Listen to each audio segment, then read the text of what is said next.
மயிலாடுதுறையில் காவிரியை மையப்படுத்தி கொண்டாடப்படும் துலா உற்சவத்தின் ஒரு பகுதியாக பழமை வாய்ந்த வதான்யேஸ்வரர் ஆலயத்தில் திருக்கல்யாண உற்சவம். தருமபுரம் ஆதீன மடாதிபதி உள்ளிட்ட திரளான பக்தர்கள் வழிபாடு. மயிலாடுதுறை மாவட்டம் மயிலாடுதுறையில் காவிரி ஆற்றை மையப்படுத்தி ஐப்பசி மாதத்தில் கொண்டாடப்படும் துலா உற்சவம் மிகவும் பிரசித்தி பெற்றதாகும். 10 நாள் உற்சவத்தில் தினம்தோறும் சுவாமி காவிரி கரைக்கு எழுந்தருளி தீர்த்தவாரி அளித்தல், திருக்கல்யாண உற்சவம், திருத்தேர் உற்சவம் மற்றும் ஐப்பசி மாதம் கடைசி நாளன்று நடைபெறும் கடைமுக தீர்த்தவாரி உற்சவத்தில் திரளான பக்தர்கள் பங்கேற்பது வழக்கம்.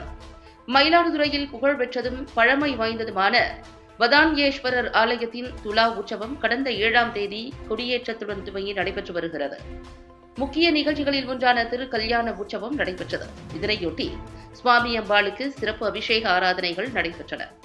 தொடர்ந்து யாகசாலை மண்டபத்திற்கு சுவாமி அம்பாள் எழுந்தருளினர். அங்கு வேதியர்கள் யாகம் வளர்த்து வேத மந்திரங்கள் முழங்க, பெண்கள் சீர்வரிசை எடுத்து வர மாலை மாற்றுதல் மற்றும் மாங்கல்ய தாரணம் நடைபெற்ற திருமண வைபவம் நடைபெற்றது.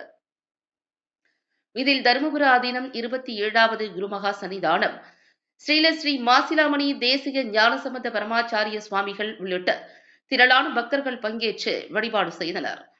தொடர்ந்து சுவாமி அம்பாள் வீதி உலா நிகழ்ச்சி நடைபெற்றது.